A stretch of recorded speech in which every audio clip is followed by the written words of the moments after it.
രൂപ കൂട്ടുകാരുടെ വീട്ടിൽ പോവുകയായിരുന്നു. നമുക്ക് എങ്ങനെ ഇംഗ്ലീഷിൽ എഴുതാം? അപ്പോൾ ഇവിടെ നിങ്ങൾക്ക് കാണാം പോവുകയായിരുന്നു. അപ്പോഴേ നമുക്ക് മനസ്സിലായി ഇതൊരു പാസ്റ്റ് ടെൻസ് സെൻറ്റൻസ് ആണെന്ന് മനസ്സിലായി. ഓൾറെഡി ഒരു കഴിഞ്ഞു പോയ കാര്യമാണ്. പക്ഷേ ഒരു പാസ്റ്റ് ടെൻസ് സെൻറ്റൻസ് ആണെങ്കിലും അവിടെ ഒരു കണ്ടിന്യൂറ്റി ഇല്ലേ? അവിടെ പോവുകയായിരുന്നു. അപ്പം അവിടെ ഒരു കണ്ടിന്യൂറ്റി ഉണ്ട്. അപ്പോൾ അതുകൊണ്ട് ഇങ്ങനെയുള്ള സെൻറ്റൻസ് നമുക്ക് എന്ത് വിളിക്കാം? പാസ്റ്റ് കണ്ടിന്യൂസ് ടെൻസ് സെൻറ്റൻസ് എന്ന് നമുക്ക് പറയാം. അപ്പോൾ നമുക്ക് ഇതെങ്ങനെ എഴുതാൻ നോക്കാം. രൂപ കൂട്ടുകാരുടെ വീട്ടിൽ പോവുകയായിരുന്നു. ഇങ്ങനെ എഴുതാം രൂപ. അപ്പോൾ ഇവിടെ എന്താ നമ്മൾ എഴുതാൻ പോകുന്നത്? നെക്സ്റ്റ് രൂപ നമുക്ക് എന്ത് എഴുതാം? നമുക്ക് ജസ്റ്റ് ഗസ് ചെയ്യാം എന്ത് നമുക്ക് എഴുതാമെന്ന്. ഇവിടെ ഈസ് ഉണ്ട്, വാസ് ഉണ്ട്, were, is, was, were, just 3 option ഞാനിപ്പോൾ എഴുതുന്നുള്ളൂ. അപ്പം നമ്മൾ ജസ്റ്റ് ഒന്ന് ഗസ് ചെയ്യാൻ വേണ്ടി ജസ്റ്റ് നമുക്കൊന്ന് ചിന്തിക്കാൻ വേണ്ടി ഞാൻ എഴുതിയതാണ്. അപ്പോൾ നമുക്ക് എന്ത് എഴുതാം? അപ്പോൾ ഇവിടെ നിങ്ങൾക്ക് എന്താണ് എഴുതാൻ പറ്റുക? കാര്യം ഈ ഒരു സെൻറ്റൻസ് നമുക്ക് ഓൾറെഡി അറിയാം, ഓൾറെഡി കഴിഞ്ഞു പോയ കാര്യമാണ്. അപ്പോൾ നമുക്കിവിടെ എന്ത് എഴുതാം? നമുക്കിവിടെ ഈസ് എഴുതാൻ പറ്റില്ല, വെയർ എഴുതാനും പറ്റില്ല. നമുക്ക് വാസ് എഴുതാം. കാര്യം എന്താ? ഇവിടെ വാസ് എഴുതാൻ പറ്റുന്നത് ഞാൻ ജസ്റ്റ് കുറച്ചും കൂടി നിങ്ങൾക്ക് കാണുന്ന രീതിയിൽ വെക്കാം. ഇവിടെ എന്തുകൊണ്ടാണ് നമ്മൾ വാസ് എഴുതുന്നത്? കാര്യം ഇവിടെ രൂപ സബ്ജക്റ്റ്, ഈ രൂപ എന്ന് പറയുന്നൊരു സബ്ജക്റ്റാണ്. ആ സബ്ജക്റ്റ് ഇത് സിംഗുലാർ സബ്ജക്റ്റാണ്, ഒറ്റ ഒരാളേ ഉള്ളൂ രൂപ. അപ്പം നമുക്ക് വാസ് എഴുതാം. അപ്പോൾ അത് കൂടാതെ വേറൊരു കാര്യം, ഇത് ഓൾറെഡി ഞാൻ പറഞ്ഞു പാസ്റ്റ് ടെൻസ് സെൻറ്റൻസ് ആണ്, ഓൾറെഡി കഴിഞ്ഞു പോയൊരു കാര്യമാണ്. അപ്പം നമുക്ക് വാസ് എഴുതാം. പിന്നെ അത് മാത്രമല്ല, ഞാൻ പറഞ്ഞല്ലോ നമ്മളെപ്പോഴും സബ്ജക്റ്റ് നോക്കുക, സബ്ജക്റ്റ് സിംഗുലാർ സബ്ജക്റ്റാണ്. അപ്പം ഈ സിംഗുലാർ സബ്ജക്റ്റ് ആയതുകൊണ്ട് നമുക്ക് വാസ് എഴുതാം. ഇപ്പം ഈ സബ്ജക്റ്റിന് പകരം സിംഗുലാർ സബ്ജക്റ്റ് അല്ലായിരുന്നെങ്കിൽ ഒരു പ്ലൂറൽ സബ്ജക്റ്റ് ആയിരുന്നെങ്കിൽ ദേ, വി ഒക്കെ പ്ലൂറൽ സബ്ജക്റ്റാണ്. അപ്പം നമുക്ക് വാസ് എഴുതാൻ പറ്റില്ല, നമുക്കിപ്പോൾ വേറെ എഴുതാം. അപ്പോൾ കാര്യം എന്താ? നമ്മൾ ഓൾറെഡി നമുക്കറിയാം, നമുക്ക് ഇതിൻ്റെ ഒരു സ്ട്രക്ചർ നമ്മൾ ഓൾറെഡി പഠിച്ചതാണ്. അത് ജസ്റ്റ് ഞാൻ ഇവിടെ എഴുതിയേക്കാം. എങ്ങനെയാ? Subject plus was or were plus verb plus ING form. അപ്പോൾ ഈ ഒരു സ്ട്രക്ചറാണ് പാസ്റ്റ് കണ്ടിന്യൂസ് ടെൻസിൻ്റെ സ്ട്രക്ചർ. ജസ്റ്റ് ഇത് ഓർക്കാൻ വേണ്ടി, ഒന്ന് മനസ്സിലാക്കാൻ വേണ്ടിയിട്ട് മാത്രം ഞാൻ എഴുതിയതാണ്. അപ്പോൾ ഇവിടുത്തെ സബ്ജക്റ്റ് എന്താ? രൂപ. അപ്പോൾ രൂപയുടെ കൂടെ നമുക്ക് വാസ് ഓർ വെയർ, ഇത് രണ്ടിൽ ഏതാ വേണമെങ്കിലും നമുക്ക് എഴുതാം. അപ്പോൾ ഇവിടെ നമുക്ക് വാസ് എഴുതിയത് ഞാൻ പറഞ്ഞു എന്തുകൊണ്ടാണെന്ന്. സബ്ജക്റ്റ് എപ്പോഴും നോക്കുക. അപ്പം ഇവിടെ വാസ് എഴുതി, രൂപ വാസ്. പിന്നെന്താ എഴുതിക്കണത്? Subject plus was or were plus verb plus ING form. അപ്പോൾ ഇവിടുത്തെ വെർബ് എന്താ? വെർബ് എന്ന് പറഞ്ഞാൽ പോവുക. പോവുക എന്ന് വെച്ചാൽ എന്താ ഇംഗ്ലീഷിൽ നമ്മൾ പറയുക? ഗോ. അപ്പം ഗോയാണ് വെർബ്. ഇവിടെ ഗോ എഴുതാം. അപ്പോൾ ഇവിടെ പ്രതീക്ഷയായിട്ടുണ്ട് വെർബ് പ്ലസ് ING ഫോം. അപ്പം നമുക്ക് ഗോയുടെ കൂടെ ING ആഡ് ചെയ്തപ്പം ഗോയിങ്. രൂപ വാസ് ഗോയിങ്. അപ്പം ഇതേ ഒരു സ്ട്രക്ചറായി നിങ്ങൾ നോക്കുമ്പോൾ മനസ്സിലാവും. രൂപ subject plus was or were use ചെയ്യാം. അപ്പം വാസ് യൂസ് ചെയ്തു, പിന്നെ വെർബ് പ്ലസ് ING ഫോം. അപ്പോൾ നമുക്ക് ഇത്ര എഴുതി, ഇത്ര നമുക്ക് കിട്ടി. അപ്പോൾ രൂപ വാസ് ഗോയിങ് എവിടെ പോണേ? അവളുടെ കൂട്ടുകാരുടെ വീട്ടിൽ. Roopa was going to her friends house. Roopa was going to her friends house. അപ്പോൾ നമുക്ക് ഒന്നും കൂടെ പറഞ്ഞ് നോക്കാം. രൂപ കൂട്ടുകാരുടെ വീട്ടിൽ പോവുകയായിരുന്നു.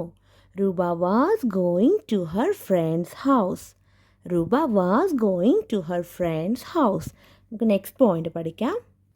നെക്സ്റ്റ് പോയിന്റ്, വനത്തിലൂടെ മാത്രമേ അവൾക്ക് കൂട്ടുകാരുടെ വീട്ടിൽ പോകാൻ കഴിയുള്ളൂ.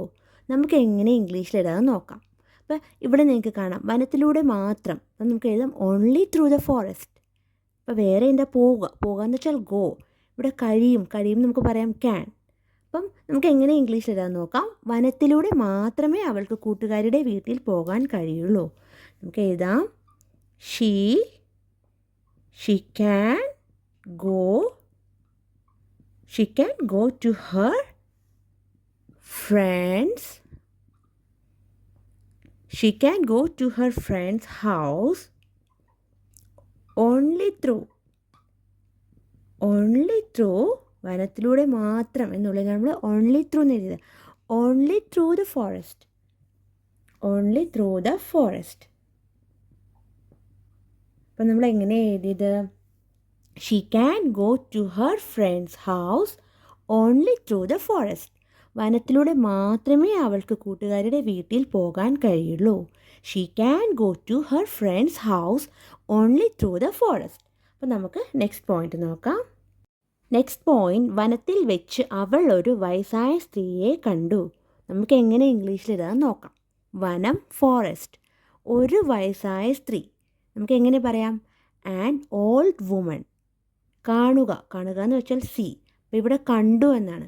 അപ്പോൾ നമുക്ക് സിയുടെ പാസ്റ്റ് ഫോം എഴുതാം. അപ്പം സിക്ക് ടോട്ടൽ 3 ഫോംസ് ഉണ്ട്. അത് ഞാൻ ജസ്റ്റ് ഇവിടെ ബ്രാക്കറ്റിൽ എഴുതിയേക്കാം. സി, സി, സാ, സി. അപ്പം സിയുടെ 3 ഫോംസ് ആണ്. ഇത് ഡബിൾ ഇ ആണ്, സി ഡബിൾ ഇ. അപ്പം സിയുടെ 3 ഫോംസ് ആണ് സി, സാ, സി. അപ്പോൾ ഇവിടെ നമ്മൾ ഏത് യൂസ് ചെയ്തിട്ട് എഴുതി നമുക്ക് നോക്കാം. അപ്പം വനത്തിൽ വെച്ച് അവളൊരു വയസ്സായ സ്ത്രീയെ കണ്ടു. നമുക്ക് എങ്ങനെ എഴുതാം ഇംഗ്ലീഷിൽ? ഷീ. അപ്പം ഞാനിവിടെ എന്താ എഴുതാൻ പോണേ? കണ്ടു, കാണുക. കാണുക എന്ന് വെച്ചാൽ സി. കണ്ടു എന്നാകുമ്പോൾ ഞാനിവിടെ എഴുതാൻ പോണത് സെക്കൻഡ് ഫോമാണ് യൂസ് ചെയ്യാൻ പോണത്, സ.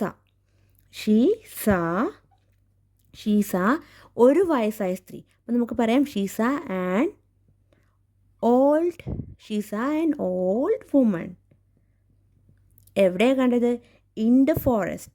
വനത്തിൽ. She saw an old woman in the forest. അപ്പോൾ നമുക്ക് ഒന്നിച്ചും കൂടെ പറയാം. വനത്തിൽ വെച്ച് അവൾ ഒരു വയസ്സായ സ്ത്രീയെ കണ്ടു. She saw an old woman in the forest. She saw an old woman in the forest. നമുക്ക് നെക്സ്റ്റ് പോയിന്റ് പഠിക്കാം. നെക്സ്റ്റ് പോയിന്റ്, ആ സ്ത്രീ അവളുടെ കൂടെ നടക്കാൻ തുടങ്ങി. നമുക്ക് എങ്ങനെ ഇംഗ്ലീഷിൽ പറയാം? നടക്കുക എന്ന് വെച്ചാൽ എന്താ? വാക്ക്. തുടങ്ങി. ഇപ്പോൾ തുടങ്ങുക എന്ന് പറഞ്ഞാൽ സ്റ്റാർട്ട്. ഇവിടെ തുടങ്ങി എന്നാണ് നമുക്ക് സ്റ്റാർട്ടിനെ പാസ്റ്റ് ഫോം ആക്കിയിട്ട് എഴുതാം. അപ്പം ആ സ്ത്രീ അവളുടെ കൂടെ നടക്കാൻ തുടങ്ങി. എങ്ങനെ ഇംഗ്ലീഷിൽ എഴുതാൻ നോക്കാം. ദ വുമൺ തുടങ്ങുക. തുടങ്ങുക എന്ന് വെച്ചാൽ സ്റ്റാർട്ട് എന്നാണ്. അപ്പം ഇവിടെ തുടങ്ങി എന്നായതുകൊണ്ട് ദ വുമൺ സ്റ്റാർട്ടഡ്. നടക്കുക, നടക്കുക എന്ന് വെച്ചാൽ walk. The woman started walking. ഇവിടെ ഞാൻ വാക്കിനോട് ING യൂസ് ചെയ്തു. The woman started walking with Har.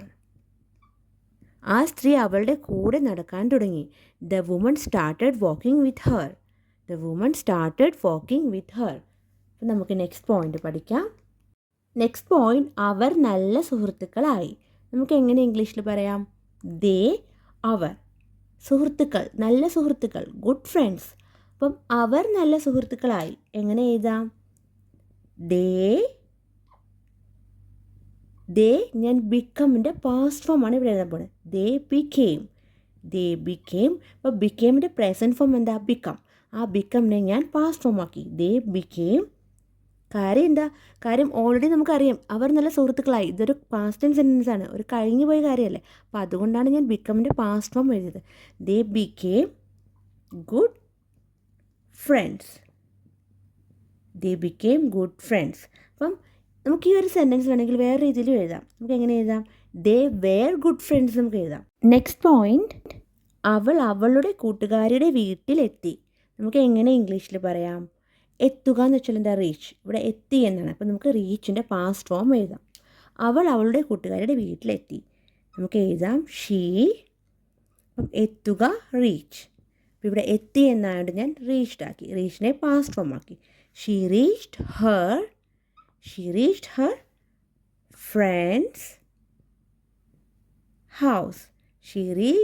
Friends house.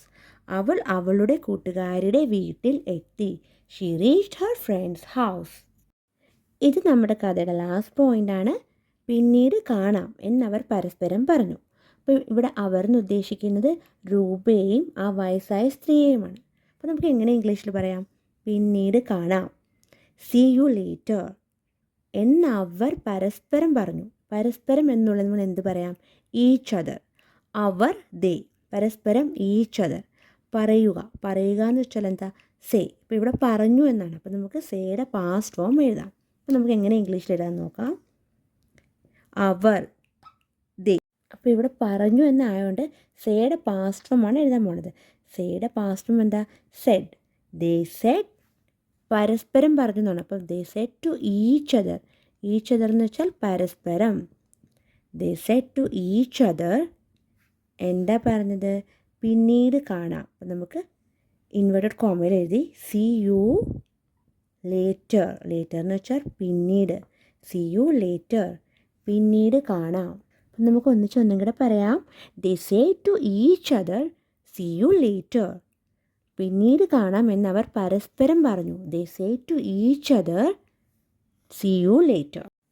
ഇന്നത്തെ ക്ലാസ് നിങ്ങൾക്ക് ഇഷ്ടപ്പെടുകയാണെങ്കിൽ സബ്സ്ക്രൈബ് ചെയ്യാൻ മറക്കരുത്. Okay friends, bye. നമുക്ക് പിന്നീട് കാണാം. ബൈ.